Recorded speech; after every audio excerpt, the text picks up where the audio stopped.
भगवान श्री कृष्ण केवल एक देवता नहीं है, बल्कि वे जीवन जीने की कला सिखाने वाले सबसे बड़े गुरु भी हैं। भगवान श्री कृष्ण अपनी मनमोहक मुस्कान के साथ बांसुरी बजाते हुए, उनका जन्म आज से हजारों साल पहले हुआ। उनकी शिक्षा, उनकी कहानियां, उनके दिए गए संदेश आज भी उतने ही प्रासंगिक और महत्वपूर्ण हैं जितने पहले थे। श्री कृष्ण का पूरा जीवन ही एक पाठशाला है। हर घटना, हर लीला वे मार्गदर्शक हैं जो हमें सिखाते हैं कि जटिल परिस्थितियों में कैसे शांत रहकर मुस्कान के साथ रास्ता खोजें।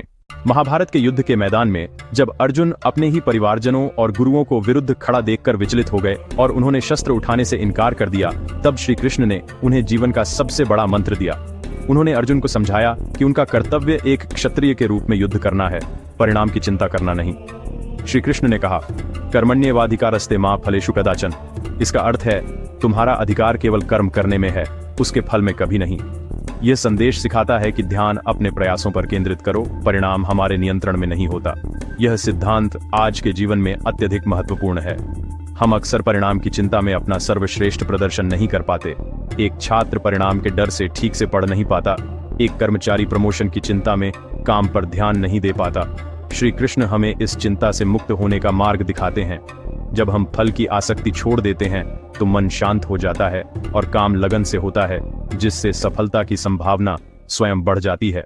श्री कृष्ण का जीवन हमें एक और महत्वपूर्ण मंत्र सिखाता है। परिवर्तन ही संसार का एकमात्र स्थिर नियम है। उन्होंने अनेक बदलावों का सामना किया और हर बदलाव को सहजता से स्वीकार किया। उनका जन्म कारागार में हुआ, बचपन गोकुल वृंदावन की गलियों में बीता। वे मथुरा के राजा बने और फिर द्वारका के राजा बने। उन्होंने कभी एक स्थिति से खुद को बांधा नहीं। वृंदावन छोड़ते वक्त भावुक क्षण था, पर कृष्ण जानते थे कि यह परिवर्तन आवश्यक है। बदलाव से डरना नहीं, स्वीकार करना सीखें। जैसे मौसम बदलते हैं, सुख दुख, सफलता असफलता का चक्र चलता रहता है। बचपन में श्री कृष्ण की एक प्रसिद्ध लीला है कालिया नाग का दमन। यमुना में कालिया नामक विषैला सर्प रहता था, जिसके विष से पानी जहरीला हो गया था। एक दिन मित्रों की गेंद नदी में गिर गई। बाल कृष्ण बिना डरे उस नदी में कूद पड़े। वे न केवल कालिया से युद्ध करते हैं, बल्कि उसके फन पर नृत्य करके उसका अहंकार तोड़ देते हैं और उसे नदी छोड़ने पर विवश कर देते हैं। कालिया हमारे डरों, समस्याओं का प्रतीक है जो मन को जहरीला कर देते हैं। इनसे भागने से यह और बड़े लगते हैं, सामना करने से जीत होती है।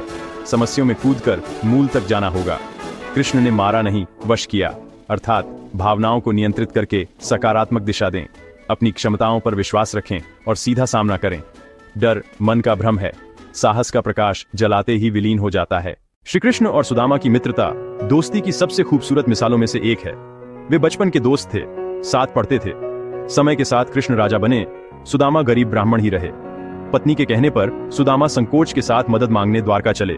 उनके पास बस मुट्ठी भर चावल थे, एक छोटा सा उपहार। महल पहुंचकर द्वारपालों ने रोका। जैसे ही कृष्ण को पता चला, वे नंगे पैर भागते हुए मिले। उन्होंने गले लगाया, सिंहासन पर बिठाया, आंसुओं से चरण धोए। चावल को सबसे कीमती उपहार की तरह स्वीकार किया। लौटकर सुदामा ने झोपड़ी की जगह आलीशान महल देखा। सच्ची दोस्ती पद, धन या स्थिति से परे होती है। अच्छी दोस्ती में शब्दों से अधिक भाव का महत्व होता है। यह अमर कहानी हमें निस्वार्थ, सम्मानपूर्ण मित्रता निभाने को प्रेरित करती है। शिशुपाल का वध हमें क्रोध पर नियंत्रण का गहरा सबक देता है। शिशुपाल कृष्ण की बुआ का बेटा था, 4 हाथ 3 आंखें। भविष्यवाणी हुई कि जिसकी गोद में बैठने पर ये अंग गायब होंगे, उसी के हाथों उसकी मृत्यु होगी। जब कृष्ण ने उसे गोद में लिया, अतिरिक्त अंग गायब हो गए। मां ने वचन लिया, शिशुपाल की 100 गलतियां क्षमा करेंगे। श्री कृष्ण ने वचन निभाया। बड़ा होकर शिशुपाल अहंकारी और दुष्ट बना। वे लगातार कृष्ण का अपमान करता रहा। राजसूय यज्ञ में उसने सभा में अपशब्द कहे। कृष्ण शांत बैठे, गलतियां गिनते रहे, क्रोध पर पूरा नियंत्रण रखा। जैसे ही 100 गलतियां पूरी हुई और एक और अपमान हुआ, वचन पूरा होने पर शिशुपाल का वध किया। सहनशीलता और क्षमा महान गुण हैं, पर उनकी भी सीमा होती है। सुधार के अवसर दें, पर अन्याय को अनंत तक न सहें। कब कठोर कदम जरूरी है, यह विवेक रखें। सच्ची शक्ति चिल्लाने में नहीं, शांत रहकर सही समय पर कदम उठाने में है। महाभारत की सबसे मार्मिक घटना द्रौपदी का चीरहरण, जो हमें क्षमा और भक्ति की शक्ति सिखाती है। पांडव जब जुए में सब कुछ हार बैठे, तो दुशासन ने सभा में द्रौपदी को अपमानित करना चाहा। उस असहाय क्षण में उसने सबसे मदद मांगी, पर कोई आगे न आया। तब उसने अहंकार त्याग कर पूर्ण समर्पण से कृष्ण को पुकारा। उन्होंने अपनी दिव्य शक्ति से उसकी साड़ी को अनंत कर दिया। अपमान असफल हो गया। भक्त की लाज रखी जाती है। बाल लीलाओं में गोवर्धन पर्वत की कथा परंपरा पर प्रश्न उठाती है। लोग अच्छी वर्षा और फसलों के लिए इंद्र की पूजा करते थे। बाल कृष्ण ने पूछा, इंद्र की पूजा क्यों? वर्षा उनका कर्तव्य है। गोवर्धन की पूजा करें जो भोजन, चारा और आश्रय देता है। पहले हिचकिचाहट, फिर कृष्ण से प्रेम में स्वीकार। इंद्र क्रोधित हुआ, मूसलाधार वर्षा शुरू हुई, गांव डूबने लगा। सब कृष्ण के पास आए। कृष्ण ने चमत्कार से छोटी उंगली पर गोवर्धन उठा लिया, सब सुरक्षित हो गए। 7 दिन वर्षा हुई पर कुछ न बिगड़ा। संदेश, अपनी शक्तियों और संसाधनों पर विश्वास करें, केवल भय से पूजा नहीं, युक्ति और कर्तव्य प्रधान। गोवर्धन अपने कर्म, क्षमता और एकता का प्रतीक है। अंदर छिपी असीम शक्ति को पहचाने। जब हम खुद पर विश्वास करते हैं, किसी भी इंद्र का सामना कर सकते हैं।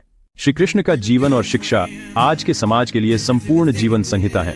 वे केवल आध्यात्मिक ज्ञान नहीं, रोजमर्रा की समस्याओं के ठोस समाधान भी देते हैं। चाहे दफ्तर का तनाव हो, रिश्तों में टकराव, भविष्य की चिंता या आत्मविश्वास की कमी, कृष्ण का हर मंत्र मार्गदर्शक है।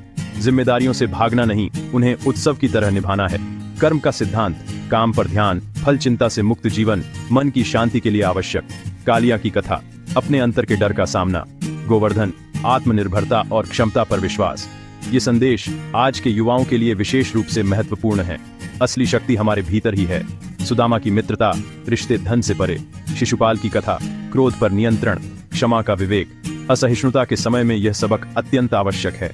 जीवन को समग्र रूप से एक्सेप्ट करें। सुख दुख, सफलता असफलता, प्रेम वियोग, सब में संभाव। श्री कृष्ण का ज्ञान एक शाश्वत सागर है जिसमें डुबकी लगाकर जीवन को आनंदमय बनाया जा सकता है।